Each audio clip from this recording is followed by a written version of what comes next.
You're listening to the Digital Deep Dive, where we tackle the newest trends, strategies, and pain points shaping growth across the digital landscape.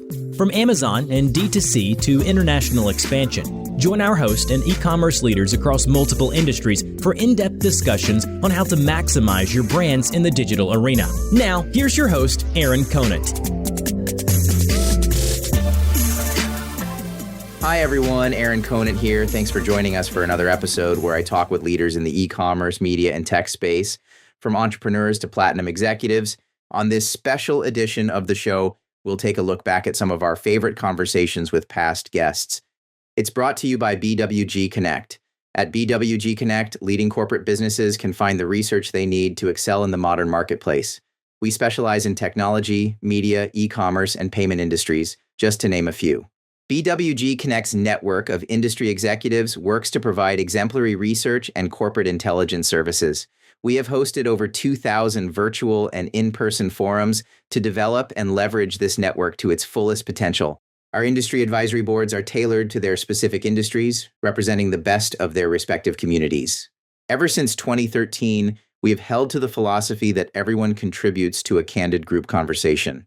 Most importantly, there are no sales pitches, ever. Go to bwgstrategy.com to see how our research services can transform your business today. Now, let's look back at some of our favorite conversations from previous episodes. Streaming TV ads aren't for everyone. Amazon might tell you that streaming TV ads are for everyone, but I'm not going to tell you that streaming TV ads are for everyone. There's a certain type of brand with which streaming TV ads are particularly effective and should be table stakes within your advertising strategy. So one, we spoke about sponsored ads. Once your sponsored ads are starting to plateau on incrementality and you feel as though there's nothing that you can do to generate more searches for your brand or your category, and you really need to create a new category or create interest and steal share, that's when you should start thinking about an awareness strategy. So like as a rule of thumb, two things that I like to say is, if you're not spending at least $250,000 a month or near $250,000 a month on Amazon ads as a whole, spread across sponsored ads and your DSP strategy, honestly, streaming TV ads might not be for you. It would probably behoove you to spend a little bit more on sponsored ads, really, really capture all of the latent demand at the bottom of the funnel before you're willing to invest in awareness strategies. However, if you exceed that threshold of $250,000 a month on sponsored ads plus DSP, you're likely in a position in which you need to grow share, create awareness, and reach new potential customers that may not be searching your product or category. And that's when you should be investing in TV ads.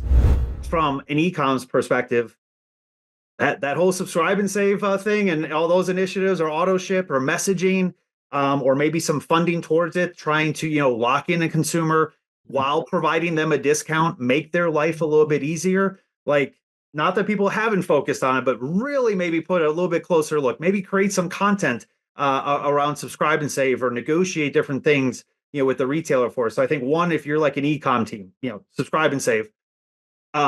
Retail media wise, right? Retail media is big in topic, a lot of spend there. But how do you get a little bit more granular and specific? Now looking at your retailers, how you're going to allocate money is already a tough decision for brands. But maybe now you look at in your categories, where is there a lot of private label where there's a chance to trade down, and or where is there the largest price gap? And then you make your decision. Do you put more money in those, or do you pull back? That each brand will make their own decision on that. But kind of rack and stack it and look at it from that lens to see, well, how competitive is it? Where do I have less private label, or, not as bad of a price gap per se, so I can make my adjustments there. And then your content, from an e-com team, it really there's two kinds of content. We'll talk about the marketing piece in a second, but your attributes, what are people really searching? Right? Is it best value? Is it cheapest? Is it, whatever? Is there a change there because of the economic situation? And do you have that built in, whether it's your hidden keywords, whether it's in your copy and how you're setting up things or have to reset up? So I think from the e-com, those are just a few of them. Most e-commerce brands look at the logistics, fulfillment, and delivery as a necessary evil. We say if the death, moving, and taxes logistics is a close fourth. It's one of those things that's really relegated to people that know operate. I don't know supply chain, operate, all that stuff. That's not, I can bring the customer in. And if that becomes an afterthought, it may seem nuanced, but we believe it's fundamental to the overall experience of the customer. And I'm not talking about, fast delivery or hyper fast delivery or last mile. It's none of that. I think we've all, we drank the Kool-Aid for a while and we realized that customer just wants you to meet the expectation that you set, that they have, and the promise that you've made. Just live up to that, and I'm fine. I'm not always leaving for the airport in a few hours and need the item now. Most of the time, if you tell me that I'm going to get it and the promise is clear and you deliver on that promise, I'm cool. And that's a big part of it. It's setting the right expectation at the right speed. And it's about promising what you will deliver and then delivering on that promise. Now, both of those have to be lived up to for a successful result.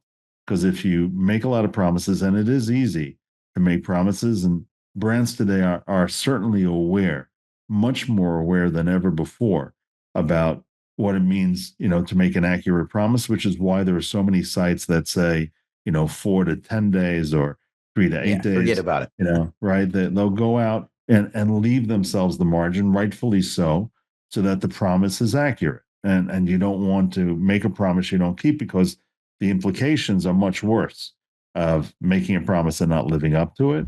You've got a more established process. That's the traditional merchandising groups at the retailer and the brand sales teams, that they still have their JBP process. And if that's completely siloed off and different, and you're not connecting it to that digital e-commerce and retail media and advertising part of it, then you're creating really different strategies within the same companies that are trying to do different things, probably not aligned. You've got spend that's going against different metrics, different KPIs, trying to accomplish different things. People who maybe are offering credits here or support there, which doesn't align to the people that actually control those things. It's like you create this cycle of confusion. And so it really is something where it can be brought together in a much more effective way.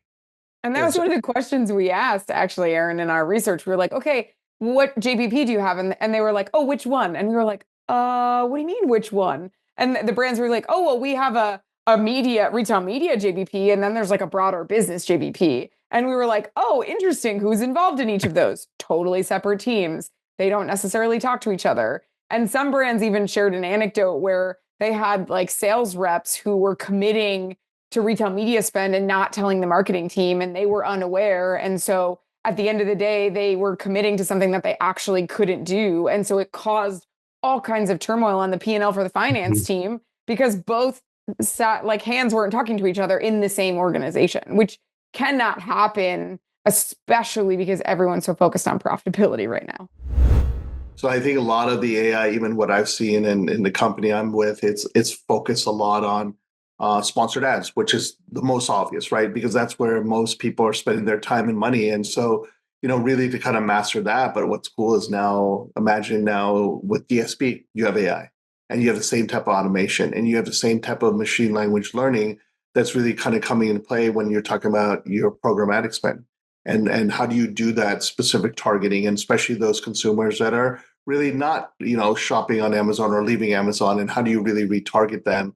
So I think AI in that, and then AI just across the board in a retail media platform. So, we talk a lot about Amazon, but there's Walmart there too, right? Walmart's starting to grow a little bit slowly, but it still continues to grow in the space of budget and dollars going towards retail media. And then you have those top 10 e-retailers, the Targets of the world, right? The Instacarts of the world. And so I think what's really cool is I think the adoption of AI, you're going to see across all of that. You're going to see it across all of the full funnel advertising. But I also, what you just said is very relevant. Really let AI and the technology really take care of it from even the beginning of launching a product on Amazon, creating the copy, creating assets, going ahead and setting up doing the organic SEO keywords, and then moving towards AI automation in terms of how do I set up my campaigns based on my budget, based on, my daily budgets or my goals and everything. So, we're seeing a lot of that stuff right now. Even with XBars, we're doing the AI adoption right now within DSP. We're excited about that rolling out here very soon. And then the continuation of that through omni-channel and those other e-retail channels.